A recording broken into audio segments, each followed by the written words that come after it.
Annyeonghaseyo, Yorobun. Aku Diwa di sini ingin mengajak kalian berdiskusi dan mendengarkan gitu terkait drama yang bisa dibilang cukup terkenal lah akhir-akhir ini gitu, yaitu School 2017. Nah, aku di sini bersama teman-teman aku ada Kim Delin dan Yung Shafira. Mungkin boleh dadah-dadah gitu. Nah, kan udah enak nih udah dadah-dadah. Nah, mungkin kita mulai dengan pembahasan awal gitu. Sebenarnya film School of 2017 ini sebenarnya film tentang apa sih? Kayaknya kok bisa ya film-film kayak gini terkenal gitu. Apalagi kita perlu tahu lah kalau misalnya nonton masa kita nggak tahu filmnya tentang apa. Nah, mungkin bisa salah satu dari kalian bisa jelasin gitu filmnya tentang apa.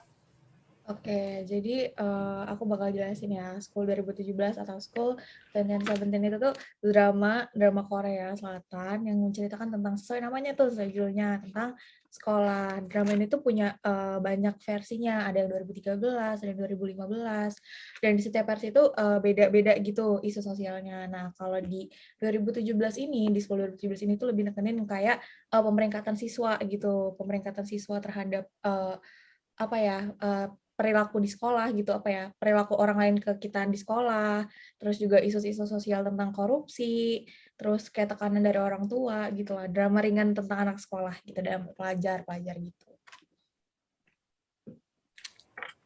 Wah, menarik juga ya film ini. Mungkin aku lanjut pertanyaan berikutnya gitu. Terkait mungkin kebiasaan atau keaslian pendidikan di Korea gitu. Kan aku pernah dengar tuh kalau di Korea tuh kayak misalnya belajarnya itu harus 16 jam per hari gitu. Terus bisa dibilang gurunya otoriter-otoriter dan benar-benar tekanan atau pressure yang diberikan kepada para siswa-siswanya tuh benar-benar berasa banget lah ibaratnya. Nah, menurut kalian itu banyak gak sih kesamaan-kesamaan dari keaslian perwujudan sistem pendidikan di Korea Selatan dengan film School 2017 ini? Menurut aku ya, waktu lihat film School 2017, wah kok tertekan banget, kayak ini belajar atau di penjara gitu loh sekolahnya ya kan. Yang Serem juga. ngerasain di Indonesia aja, ya kan? Yang di Indonesia aja ngerasainnya udah pusing gitu. Apalagi yang di Korea 16 jam. Jadi mereka tuh tertekan tuh karena salah satu yang di film itu, setiap ranking tuh dipasang kayak banner gede gitu di depan sekolahnya mereka. Jadi semua orang, guru, murid-murid, orang tua yang ke sekolah tuh bisa lihat peringkat anaknya itu di mana. Dan kalau ada peringkat anak yang paling akhir, itu dibully habis-habisan, mau sama guru, mau sama siswanya juga. Kayak tekanannya tuh dapet, mentalnya dapet, bro.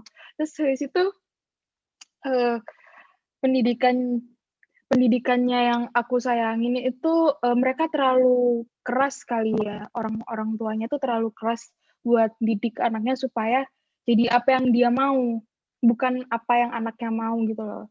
Pulang sekolah, setahu aku pulang sekolah mereka tuh kayak sore atau malam gitu, lanjut ke tempat les-lesan, pulang belajar lagi. Kalau di film tuh stres gak sih, nggak ada waktu istirahatnya, kayak gila, itu keren banget sih itu, tapi tekanannya mentalnya dapet banget, tapi ya bagus sih, lumayan sih, bulet Ternyata ya. orang Korea tuh budak inten juga lah kira-kira ya. Ya betul, seperti itu. Mungkin Syafira ada yang mau ditambahin? Iya benar kata Delin tadi, kalau misalnya di drama itu juga diliatin gitu. Kalau misalnya ada orang tua tuh punya ambisi gitu. Jadi kayak orang tua tuh neken anak banget. Jadi kadang-kadang tuh anak tuh belajar bukan buat diri mereka sendiri, tapi buat orang tua gitu. Kayak buat diliatin ke orang tua kayak dia tuh bisa biar dia tuh nggak dapet tekanan lebih gitu.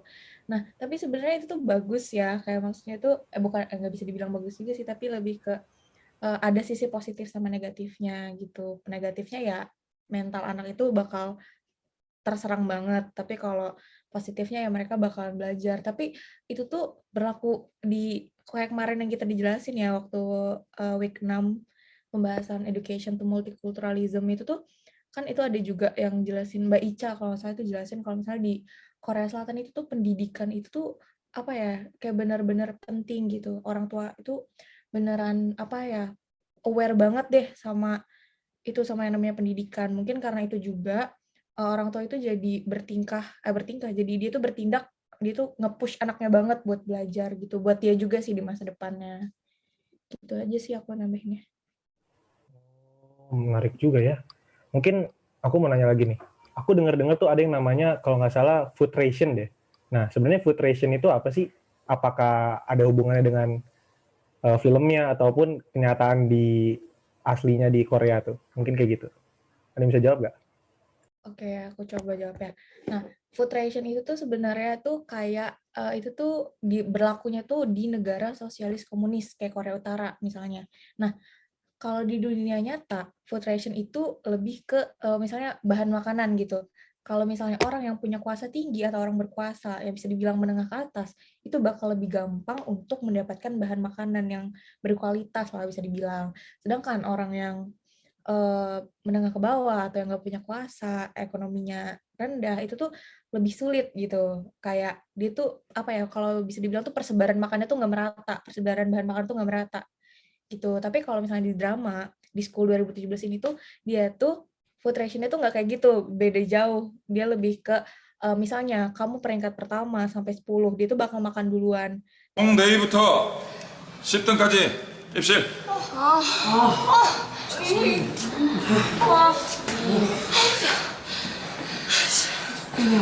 좋겠다. 조금만 먹어라. 자, 다음 전교 11등부터 20등까지 자동 정렬. Dan itu pastinya kalau kita makan duluan, kita bakal dapat makanan yang fresh dong, bisa dibilang kayak kan masih baru tuh, baru dimasak, masih anget-anget, enak. Terus juga nggak nahan lapar karena makan duluan. Nah, sedangkan yang punya peringkat yang rendah, yang di bawah itu bakal kan ngantri dulu, terus nahan lapar, belum lagi makanannya ada yang habis atau gimana gitu. Kalau di dramanya beda sih food ration-nya. Cuman sekarang itu food ration itu udah nggak berlaku lagi sih. Udah jarang gitu diberlakuin Korea.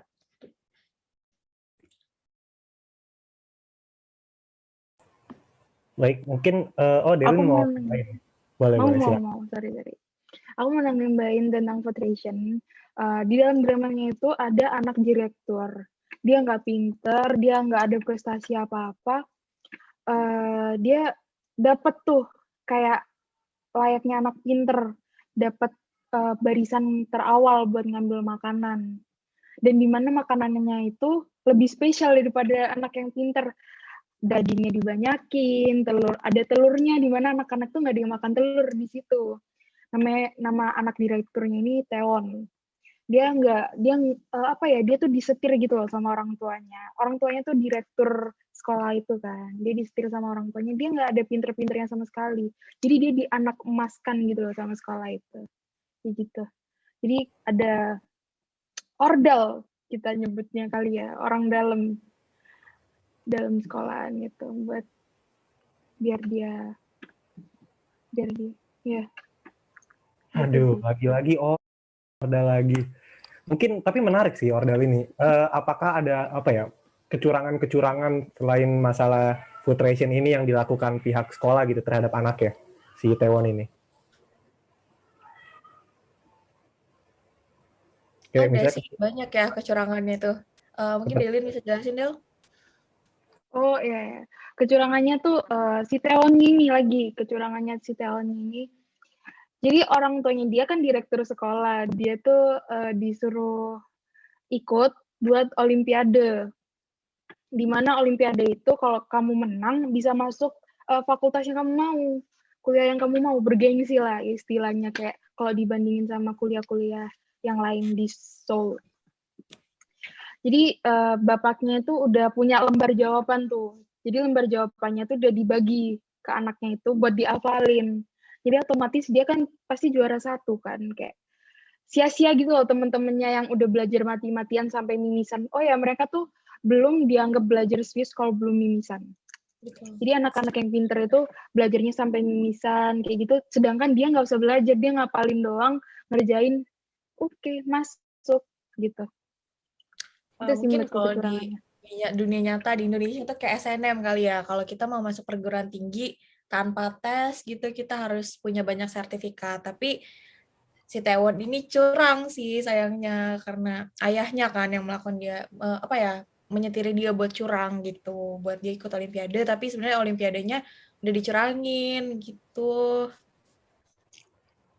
Benar juga sih. Aduh, emang susah sih kalau masalah ordal-ordal kayak gini. Iya, orang dalam susah, aduh. Mungkin pertanyaan terakhir lah ya. Kira-kira moral of the value dari School of 2017 ini apa sih kira-kira? Singkat aja nggak apa-apa.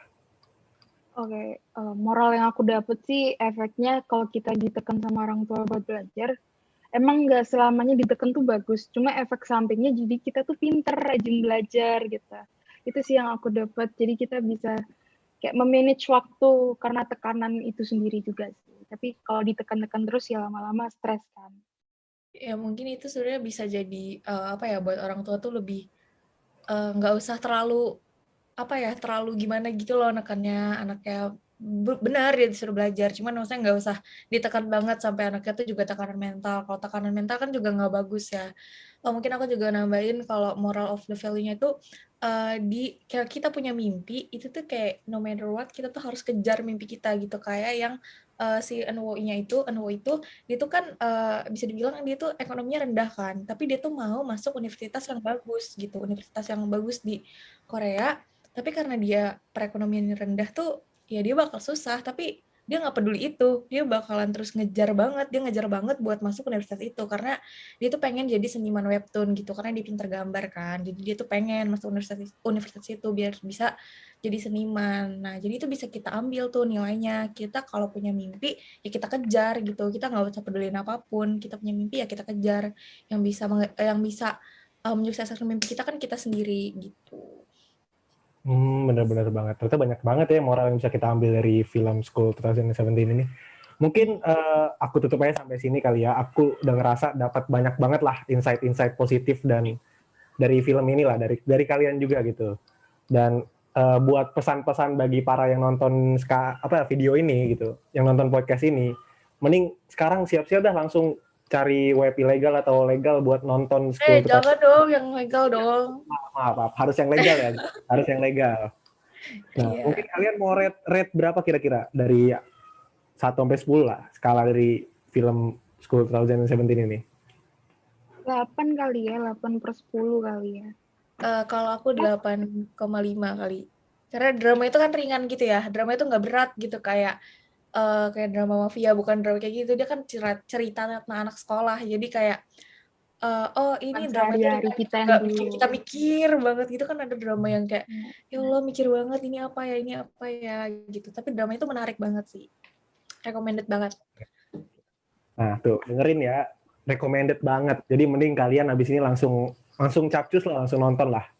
Nah, aktornya juga ganteng-ganteng. Nah, tuh aktornya ganteng-ganteng. Kalau ceweknya cakep-cakep nggak? Cantik sih, cakep dong.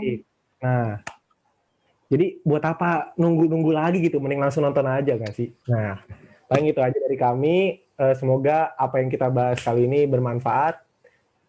Kesalahannya mau dimaafkan. Wassalamualaikum warahmatullahi wabarakatuh. Annyeonghaseyo. Jangan lupa orang dalam.